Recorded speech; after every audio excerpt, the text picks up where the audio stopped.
Toujours à la recherche de valeurs sûres en cette fin d'année bouleversée, nous trouvons textuellement au livre des Proverbes le verset d'un vieux sage qui nous dit à propos de la sagesse: « Oui, c'est une valeur sûre que je vous transmets, ne négligez pas mon enseignement. » Du moins, c'est la traduction moderne de la Bible liturgique. Littéralement, c'est une bonne compréhension que je vous ai transmise, ne la négligez pas. Mais en fait, qu'y a-t-il à comprendre? En parcourant les livres de la sagesse, on se rend bien compte qu'il n'est absolument pas question d'être sage comme une image, bien tranquille, sans ressort. Au contraire, on peut dire que la sagesse est bien vivante et même source de vie. On peut remarquer que la sagesse biblique est souvent personnalisée. Alors on peut se demander, est-ce que c'est simplement une façon de dire, une figure de style? Ou bien peut-on découvrir que réellement la sagesse est une personne? Et donc, si elle est une personne, qu'on peut la rencontrer. C'est ce que la tradition chrétienne a retenu, allant jusqu'à voir à travers elle la réalité du Fils de Dieu incarné. Mais n'allons pas trop vite et voyons d'abord ce qu'en disent les textes de l'Ancien Testament. S'il y a rencontre, il y a initiative. Et la Bible attribue cette initiative à la sagesse elle-même. Mais qui est-elle et qui invite-t-elle? La sagesse, moi ce qui m'a frappé, c'est que elle est une petite fille qui joue dans la création et qui s'en émerveille. C'est au chapitre 8 du livre des Proverbes, 8, 22 et suivant. Le Seigneur m'a faite pour lui, principe de son action, première de ses œuvres, depuis toujours. Avant les siècles, j'ai été formée, dès le commencement, avant l'apparition de la terre. Quand les abîmes n'existaient pas encore, je fus enfantée. Quand n'étaient pas les sources jaillissantes. Quand il établissait les cieux, j'étais là. Quand il traçait l'horizon à la surface de l'abîme. Et moi, je grandissais à ses côtés. Je faisais ses délices, jour après jour, jouant devant lui à tout moment, jouant dans l'univers, sur sa terre, et trouvant mes délices avec les fils des hommes. Retenons bien ce verset, il va nous aider pour la suite. Mais écoutons d'abord un extrait du livre de la sagesse qui nous dévoile encore davantage l'identité de cette sagesse. Au chapitre 1. Avant toute chose fut créée la sagesse. Et la source de la sagesse, c'est la parole de Dieu au plus haut des cieux. Il n'y a qu'un seul être sage et très redoutable. Celui qui siège sur son trône, c'est le Seigneur. C'est lui qui a créé la sagesse. Il l'a vue et mesurée, et il l'a répandue sur toutes ses œuvres.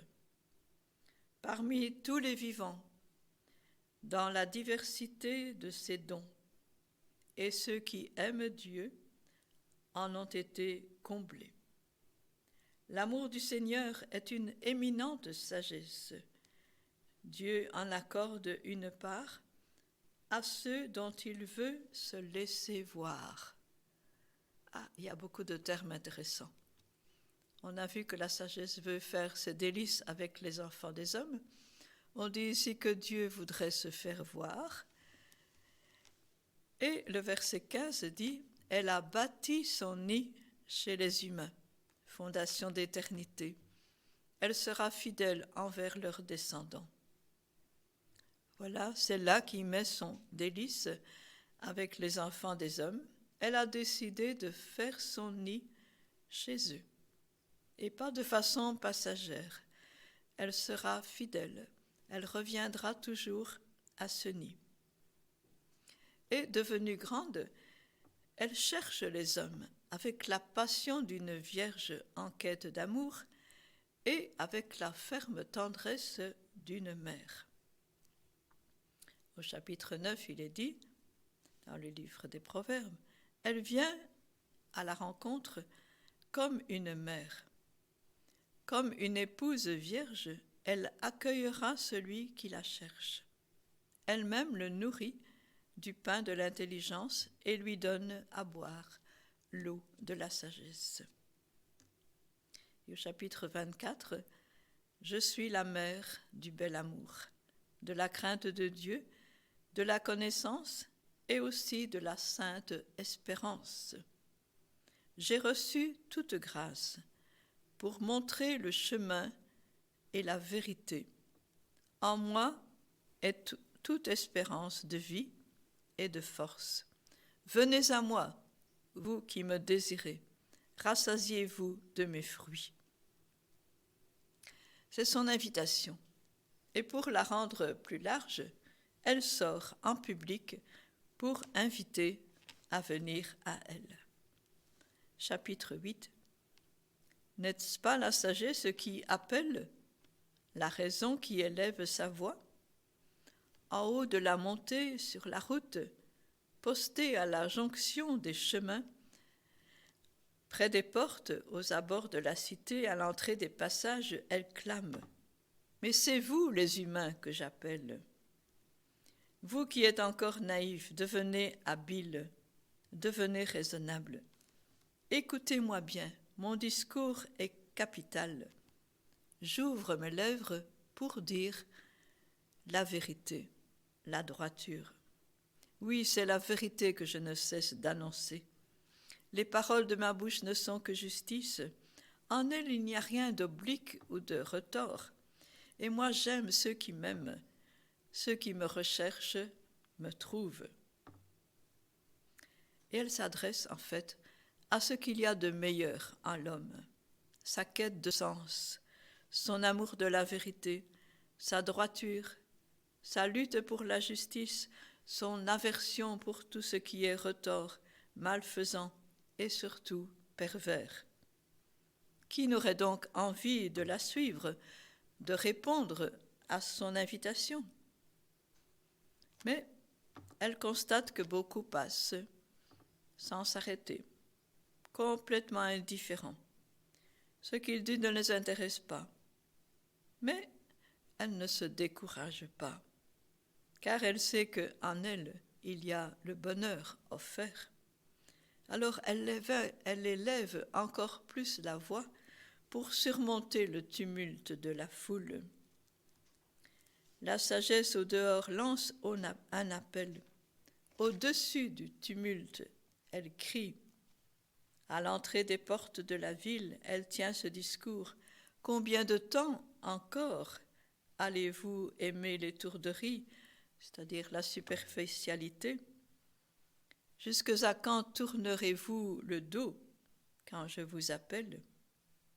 Vous avez rechigné. Quand j'ai tendu la main, nul ne s'en est soucié. Alors, elle essaye parfois de les menacer un peu en disant « si vous continuez comme ça, mais vous allez payer les conséquences. Attention, vous allez déguster les fruits de votre conduite et cela risque d'être fatal. » Et comme tous ces appels ne suffisent pas, eh bien, elle invite à un repas qu'elle a elle-même préparé. Voilà que la sagesse devient maîtresse de maison. Chapitre 9. La sagesse a bâti sa maison. Elle a taillé 7 colonnes, c'est-à-dire pour faire un grand chapiteau dans la cour de sa maison. Elle a tué ses bêtes, préparé son vin, puis elle a dressé la table. Elle a envoyé ses servantes, elle appelle sur les hauteurs de la cité « Passez par ici, venez, mangez de mon pain, buvez le vin que j'ai préparé. » Quoi de plus agréable que d'être invité à un repas de fête, où il sera servi de la bonne viande et du vin, un festin qui est déjà prêt, où la table est déjà dressée. Il ne manque que les convives. Est-ce qu'ils accepteront de venir? Alors voyons par ailleurs comment on peut aller vraiment à sa rencontre. Que faut-il faire? Les livres de sagesse nous disent qu'il faut creuser profond, comme quelqu'un qui cherche des perles, très très profond pour trouver la perle précieuse. Et puis il faut venir à elle de toute son âme, se mettre vraiment sur ses traces comme un chasseur qui guette le passage, et venir à elle loyalement, pas avec un cœur double. Et bien sûr, ne pas trop se fier à sa propre sagesse, mais faire confiance.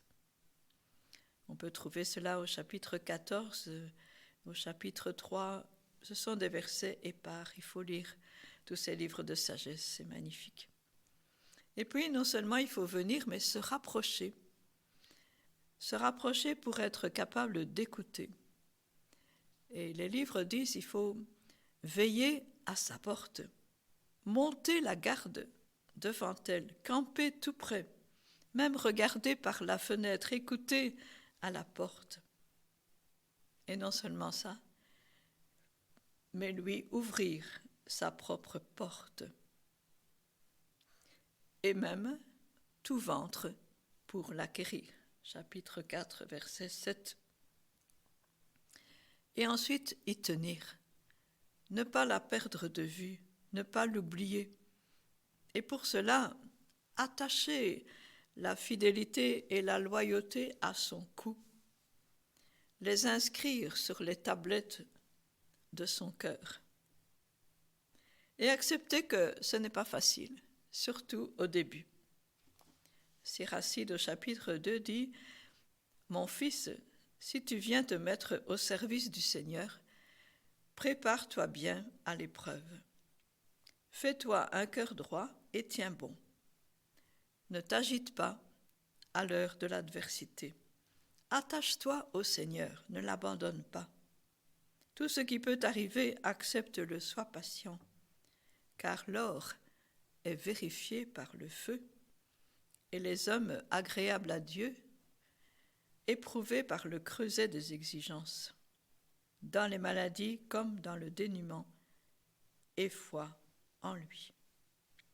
Incline ton épaule, au chapitre 6, pour porter ce qui au début t'apparaîtra comme un fardeau, un joug, mais grâce à lui, tu trouveras le repos. Elle deviendra ta joie. Voilà donc quelques dispositions requises pour répondre à l'invitation de la sagesse. Nous sommes dans une dialectique de rencontre. Et en quoi cette rencontre sera-t-elle fructueuse? Voilà, les livres de la sagesse regorgent de promesses. Chapitre 3, verset 4. Tu trouveras grâce et seras rayonnant aux yeux de Dieu et des hommes. Elle posera sur ta tête un diadème de grâce, elle te couronnera de splendeur. Tes chemins vont devenir des chemins de délices. Ah oui, puisqu'elle cherche elle-même les délices parmi nous. Tous tes sentiers seront des lieux de paix. Au moment de dormir, tu n'auras aucune anxiété. Et une fois endormi, ton sommeil sera doux. Tu n'as rien à craindre, ni l'angoisse soudaine, ni la tourmente. Tu iras bon ton chemin avec assurance. Ton pied n'achoppera pas. Voilà le traitement pour ton corps, l'élixir pour tes os. Et quand la Bible parle des os, c'est-à-dire la personnalité profonde, ce qui ne se détruit pas en soi-même. c'est la vie, c'est la guérison de ton être de chair, là où tu es plus fragile. Oui, au chapitre 4 encore, la sagesse conduit ses fils à la grandeur. Elle prend soin de ceux qui la cherchent. L'aimer, c'est aimer la vie. Ceux qui la cherchent dès l'aurore seront comblés de bonheur. Ceux qui rendent un culte à la sagesse célèbrent le Dieu saint. Ceux qui l'aiment sont aimés du Seigneur. Et les comparaisons abondent. Elle est ondée, source de vie, arbre de vie, lumière d'aurore. Et une fois la rencontre faite et entretenue, l'ami de la sagesse reçoit même le don d'en parler. Parce qu'il a irrigué son propre jardin, et puis cela déborde de sa bouche comme un ruisseau d'abord, puis comme un fleuve, comme une mer. Il en déborde vraiment. Et il devient capable à son tour d'éveiller chez d'autres l'aurore et de porter au loin la lumière et de la léguer aux générations à venir. Ce n'est pas pour lui seul qu'il a peiné, mais pour tous ceux qui, à leur tour, rechercheront cette sagesse. Et ils la trouveront parce que celui qui en parle va leur dire que, en fait, c'est un don du Seigneur, un don qui est précieux et qui va les aider à grandir en beauté. Chapitre 39 du même Siracide. Écoutez-moi, génération de saints, croissez comme la rose plantée au bord des eaux, comme le Liban, exhalez votre parfum et fleurissez comme le lys. Élevez la voix, chantez ensemble, bénissez le Seigneur en toutes ses œuvres. Les œuvres du Seigneur sont toutes très bonnes, et toute chose vient à point en son temps. Nul ne peut freiner la force du salut du Seigneur. Et voilà, au 1er siècle avant Jésus-Christ et dans une autre culture, à Alexandrie, le livre de la sagesse en parle aussi, dans une remarquable fidélité et une intensité plus grande. Car ici, c'est la beauté qui est soulignée et son attrait qui va jusqu'au désir d'épousailles. Écoutons plutôt. Sagesse, chapitre 6. Un portrait de la sagesse. La sagesse est resplendissante. Elle ne se flétrit pas. Elle se laisse aisément contempler par ceux qui l'aiment. Elle se laisse trouver par ceux qui la cherchent. Elle devance leurs désirs en se faisant connaître la première. Vous voyez la tradition qui se perpétue. Celui qui la cherche dès l'aurore ne se fatiguera pas. Il la trouvera assise à sa porte. Penser à elle est la perfection du discernement. Et celui qui veille à cause d'elle sera bientôt délivré du souci. Elle va et vient à la recherche de ceux qui sont dignes d'elle. Au détour des sentiers, elle leur apparaît avec un visage souriant. Dans chacune de leurs pensées, elle vient à leur rencontre. Et parlant de la crainte du Seigneur, cette adoration filiale, commencement et sommet de la sagesse, le sage va renchérir sur ses fruits. Elle est gloire et fierté et couronne d'allégresse, au chapitre 1, versets 11 et suivants. Elle réjouit le cœur, procure plaisir et longue vie. Elle fait persévérer sur les voies de l'amour. Elle accorde une fin heureuse au jour de la mort, la bénédiction. Elle fait refleurir la paix et le bien-être. Ce sont des dons de Dieu qui mènent au bonheur, une juste fierté épanouit ceux qui aiment Dieu. Alors, il n'y a plus qu'à prier pour la recevoir.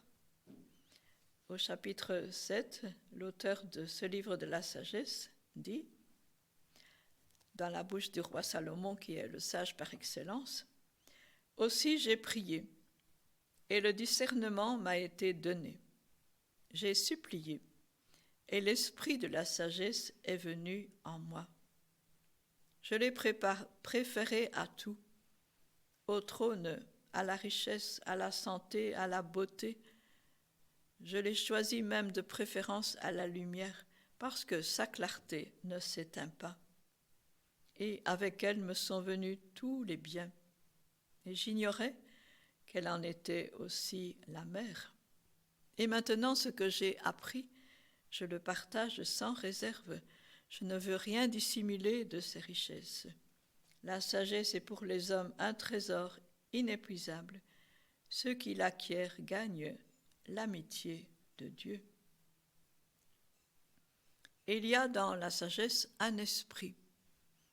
Nous, les chrétiens, on verra l'Esprit Saint, qui est évidemment donné par la sagesse elle-même et qui est l'esprit de sagesse.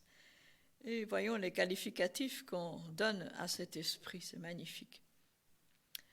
Il y a dans la sagesse un esprit intelligent et saint, unique et multiple, subtil et rapide, perçant, net, clair et intact, ami du bien, vif, irrésistible, bienfaisant, ami des hommes, ferme, sûr et paisible, tout-puissant et observant tout, pénétrant tous les esprits, même les plus intelligents, les plus purs, les plus subtils. La sagesse, en effet, se meut d'un mouvement qui surpasse tous les autres. Elle traverse et pénètre toutes choses à cause de sa pureté, car elle est la respiration de la puissance de Dieu. Et rien de souillé ne peut l'atteindre. Elle est le rayonnement de la lumière éternelle, le miroir sans tache de l'activité de Dieu, l'image de sa bonté. Et comme elle est unique, elle peut tout, et sans sortir d'elle-même, elle renouvelle l'univers. D'âge en âge, elle se transmet à des âmes saintes pour en faire des prophètes et des amis de Dieu, car Dieu aime celui qui vit avec la sagesse. On lit un peu abondamment ces textes parce qu'ils ne sont peut-être pas trop connus et ils méritent de l'être. Donc la sagesse, là au chapitre 8 de ce même livre de la sagesse, elle déploie sa vigueur d'un bout du monde à l'autre. C'est pour tout le monde, pour toutes les nations, pour tous les peuples. Elle gouverne l'univers avec bonté. Et voilà le témoignage de ce sage anonyme qui dit « C'est elle que j'ai aimée et recherchée depuis ma jeunesse. Je l'ai cherchée et j'ai cherché à la prendre pour épouse. Je suis devenu l'amant de sa beauté. J'ai donc résolu d'amener la sagesse à partager ma vie, car je savais qu'elle serait ma conseillère pour bien agir, mon réconfort dans les soucis et la tristesse. Quand j'entrerai chez moi, je me reposerai près d'elle, car sa compagnie est sans amertume. Partager sa vie ne cause pas de peine, seulement plaisir et joie. Il y a dans sa tendresse une jouissance supérieure. Dans les travaux de ses mains, une richesse inépuisable. Dans sa fréquentation assidue, le discernement. Aussi, je la courtisais et cherchais comment la prendre pour épouse. Et je savais que je ne pourrais jamais obtenir la sagesse de Dieu si lui-même ne me la donnait. Je me tournai donc vers le Seigneur et fis cette prière en disant de tout mon cœur. Et voici la prière au chapitre 9. Dieu de mes pères et Seigneur de miséricorde, par ta parole tu fis l'univers. Tu formas l'homme par ta sagesse, pour qu'il soit maître de tes créatures, qu'il gouverne le monde avec justice et sainteté, qu'il rende avec droiture ses jugements. Donne-moi la sagesse, assise près de toi. Ne me retranche pas du nombre de tes enfants, je suis ton serviteur, le fils de ta servante, un homme frêle et qui dure peu, trop faible pour comprendre les préceptes et les lois. Le plus accompli des enfants des hommes, s'il lui manque la sagesse que tu donnes, sera compté pour rien. Or la sagesse est avec toi, elle qui sait tes œuvres. Elle était là quand tu fis l'univers, elle connaît ce qui plaît à tes yeux, ce qui est conforme à tes décrets. Des cieux très saints, daigne l'envoyer. Fais-la descendre du trône de ta gloire, qu'elle travaille à mes côtés et m'apprenne ce qui te plaît. Car elle sait tout, comprend tout, guidera mes actes avec prudence, me gardera par sa gloire. Qui aurait connu ta volonté, si tu n'avais pas donné la sagesse et envoyé d'en haut ton Esprit Saint? Ainsi les sentiers des habitants de la terre sont devenus droits. Ainsi les hommes ont appris ce qui te plaît et par la sagesse ont été sauvés. La sagesse a ouvert la bouche des muets et délié la langue des tout-petits. On se croirait en plein évangile. Et j'imagine qu'en écoutant beaucoup des versets que j'ai lus, tirés de ces livres de la sagesse, vous avez pensé à certains moments, mais on dirait qu'on parle de Jésus. Et voilà, exactement. Et notre rencontre avec le Christ envoyé sur terre, le Fils de Dieu envoyé sur terre, approche. Oui, on peut dire qu'il est vraiment le rayonnement de la lumière éternelle, le miroir sans tache de l'activité de Dieu, l'image de sa bonté. Le prologue de l'Évangile selon Jean nous dira le jour même de Noël, Dieu, personne ne l'a jamais vu, mais le Fils de Dieu qui est dans le sein du Père, lui, l'a révélé, littéralement l'a raconté. Le Verbe s'est fait chair et il a habité parmi nous.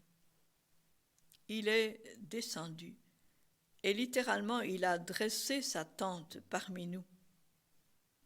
Il était dit que la sagesse a fait son nid parmi les humains parce qu'elle met ses délices à demeurer avec les enfants des hommes. C'est la même réalité, portée au paroxysme.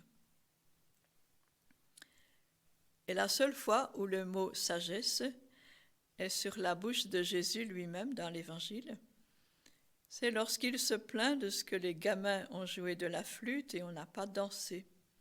Alors lui, comme un gamin tout joyeux, il mangeait, il buvait comme tout le monde, en partageant n'importe quelle table. Et il est critiqué.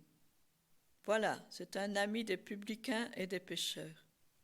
Mais, ajoute Jésus lui-même, la sagesse, c'est la seule fois qu'il emploie ce terme, a été reconnue par ce qu'elle a fait. Le Verbe s'est fait chair et nous avons vu sa gloire, la gloire qu'il tient de son Père comme Fils unique, plein de grâce et de vérité. Plein de grâce et de vérité, les deux attributs principaux de Dieu dès la révélation à Moïse.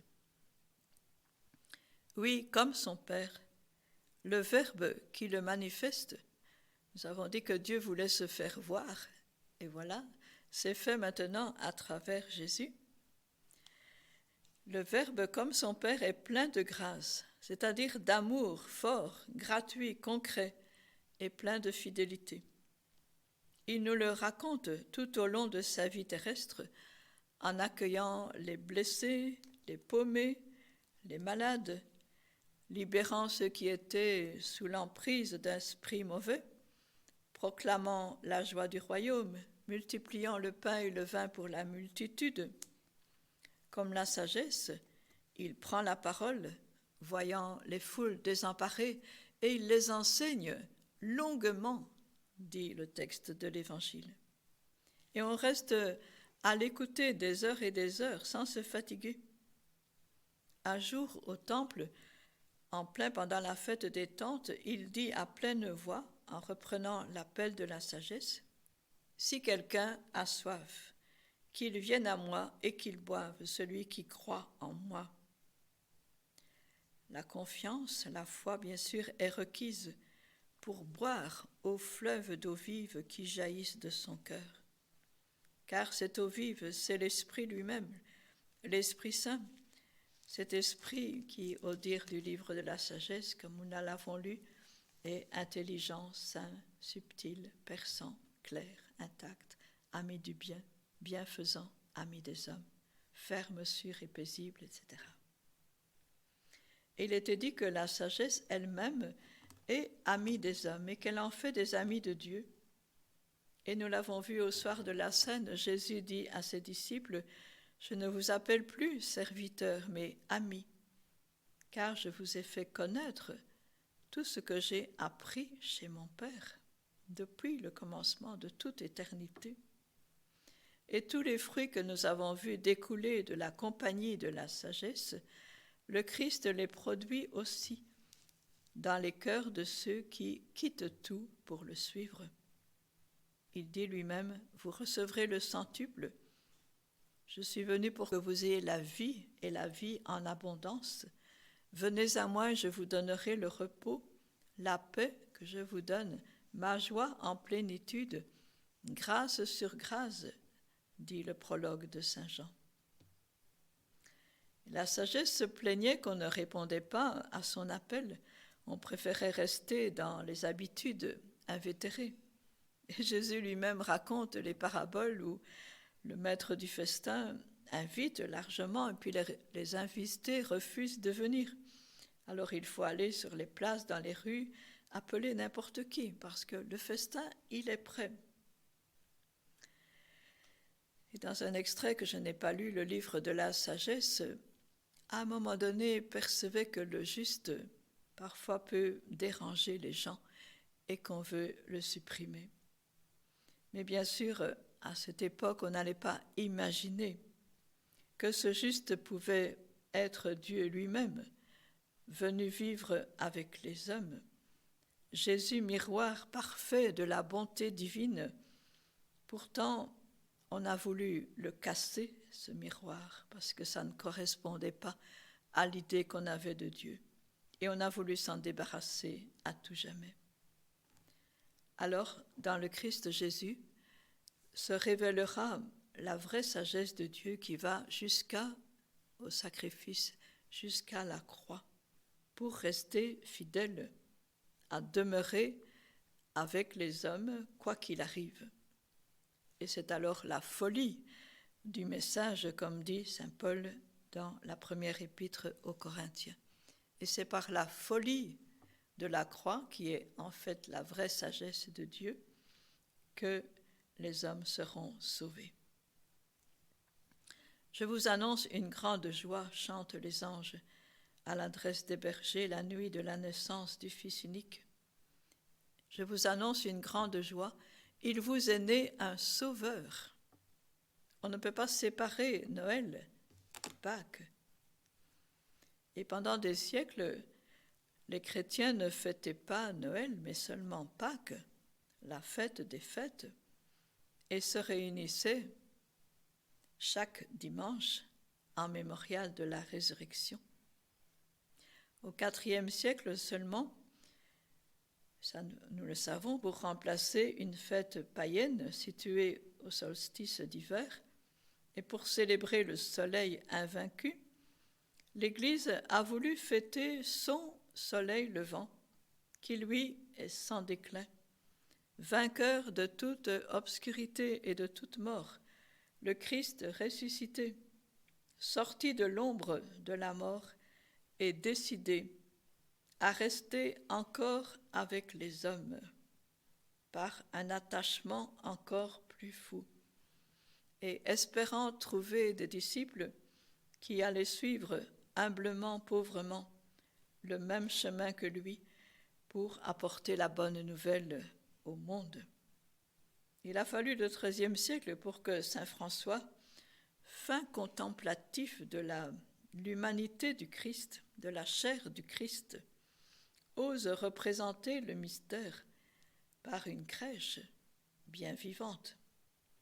Et là, reposait dans la mangeoire, enveloppé de l'ange comme tout bébé chéri, celui qui un jour se donnerait lui-même en nourriture et en boisson pour la multitude, en rémission des péchés qui défigurent l'humanité et pour lui rendre sa splendeur première.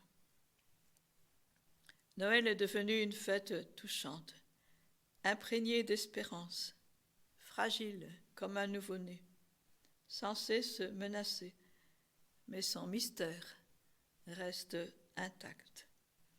Cet enfant qui tend les bras veut faire ses délices parmi nous, vous révéler tous les secrets de son Père, le vrai visage de Dieu. Est-ce que nous oserons le prendre dans les bras et écouter battre son cœur d'homme? Oserons-nous la rencontre avec la sagesse faite chair?